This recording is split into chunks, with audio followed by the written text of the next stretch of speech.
नमस्कार दोस्तों, मैं हूं रवि और आप देख रहे हैं हमारा YouTube channel Ravikant stabiliser workshop. तो दोस्तों, स्वागत है आपका हमारे इस चैनल में रविकांत स्टेबलाइजर वर्कशॉप में। तो आज हम देने वाले हैं 7 kVA automatic stabiliser transformer winding data. हम आज की वीडियो में इसी पे बात करने वाले हैं और यही हम देने वाले हैं। तो सबसे पहले हमारे इस चैनल को आपने सब्सक्राइब नहीं किया तो सब्सक्राइब कर लीजिए, लाइक कर दीजिए और बेल आइकन प्रेस करके ऑल पे क्लिक कर लीजिए ताकि समय समय पर वीडियो की नोटिफिकेशन आपको मिलती रहे। और चलिए चलते हैं वीडियो की तरफ और देखते हैं 7 kVA automatic stabiliser transformer winding data. तो जैसा कि आप देख पा रहे हैं, यह है 7 kVA automatic stabiliser transformer winding data, जिसका इनपुट रेंज है 90 वोल्ट से 300 वोल्ट तक और आउटपुट रेंज है 200 वोल्ट से 250 वोल्ट के बीच। तो दोस्तों, जैसा कि आप जानते हैं कि टीपी भी सबसे पहले निकालना होगा और कोई भी ट्रांसफार्मर डिजाइन करने के लिए, और सबसे पहले टीपी भी निकालने के लिए हमें इस ट्रांसफार्मर के लिए कोर सेलेक्ट करना होगा और बॉबिन साइज यानी कि ट्रांसफार्मर की मोटाई। तो जो हम इस ट्रांसफार्मर को डिजाइन करने के लिए हम कोर यूज करेंगे वो करेंगे हम 8 नंबर की कोर, और जो हम ट्रांसफार्मर की मोटाई रखेंगे वो रखेंगे 3.5 इंच। तो ये है 8 नंबर की कोर और इसके बीच वाले पट्टी की चौड़ाई जो है वो है 2 इंच। तो हम 8 नंबर की कोर रखेंगे और 3.5 इंच का बॉबिन रखेंगे। तो सबसे पहले हमें क्या करना होता है कि फार्मूले के हिसाब से सबसे पहले फार्मूला है हमारा टीपी भी बराबर होता है 7.5 भागा टोटल कोर एरिया। तो सबसे पहले हमें टोटल कोर एरिया निकालना होता है। तो टोटल कोर एरिया कैसे निकालते हैं और कैसे टीपी भी निकालते हैं, इसके लिए अगर डिटेल्स वीडियो देखनी है तो इस पर हम वीडियो बना चुके हैं और लिंक इसका डिस्क्रिप्शन में है, आप वहां पे जाके इसको देख सकते हैं। तो चलिए चलते हैं इस पे आते हैं। तो 2 इंच हमारे पट्टी का साइज है, कोर के पट्टी का, बीच वाली पट्टी का, और 3.5 इंच का बॉबिन है। तो क्या करेंगे 2 गुणे 3.5 इंच 3.5 इंच भागा 7.5।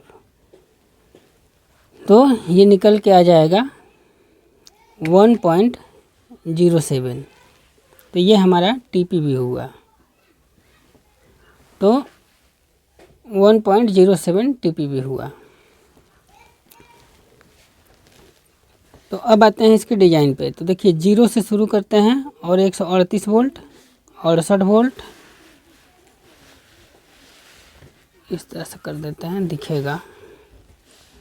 देखिए 138 वोल्ट 68 वोल्ट 40 वोल्ट और 45 वोल्ट और ये 9 वोल्ट। तो इस तरह से हमारे ऑटोमेटिक ट्रांसफार्मर का डिजाइन होता है और हमारे ऑटोमेटिक ट्रांसफार्मर का ये वोल्टेज होता है, यही वोल्टेज रेंज है। और दूसरी तरफ 12 हम निकालेंगे, इसलिए कि 12 वोल्ट की अगर जहाँ भी हमें ज़रूरत पड़ेगी तो हम 12 वोल्ट भी ले लेंगे, सप्लाई यूज कर लेंगे। अगर 24 वोल्ट की ज़रूरत पड़ेगी तो हम 12 और 12 को प्लस कर लेंगे तो 24 की सप्लाई हमें मिल जाएगी। तो सबसे पहले क्या करेंगे कि 138 गुणे ये जो हमारा टीपी भी है 1.07, इससे हम गुणा करेंगे 1.07 1.07 इससे हम गुणा करेंगे। तो 1.07 1.07 0.07 गुणे 138, तो ये आएगा 147.66। तो हम इसको 147 टर्न लेंगे। पॉइंट के बाद अगर कुछ आता है तो एक टर्न चाहे तो आप ले भी सकते हैं, चाहे तो नहीं भी ले सकते हैं, उससे कोई फ़र्क नहीं पड़ता एक टर्न से। इसी तरह से 1.07 से गुणा करेंगे 68 वोल्ट में।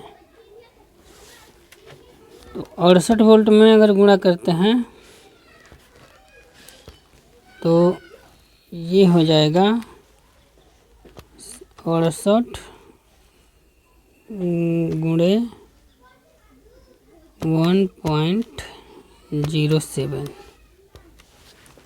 ये हो रहा है 72.76 हो रहा है। तो इसको चाहे तो 73 भी ले सकते हैं और चाहे तो 72 भी ले सकते हैं, तो हम 72 ही लेंगे। फिर इसमें 1.07 से गुणा करेंगे 40 में, 40 वोल्ट में गुणा करेंगे। 40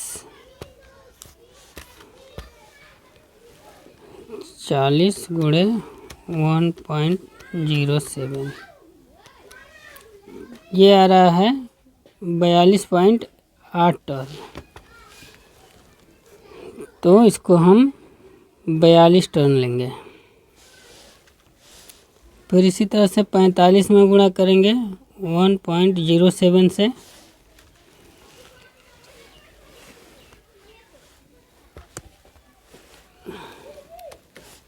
1.07 गुणे 45, तो ये निकल के आएगा 48.15।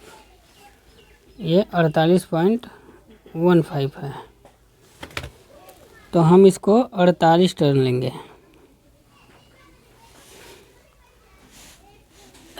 इसी तरह से 9 वोल्ट में गुणा करेंगे 1.07,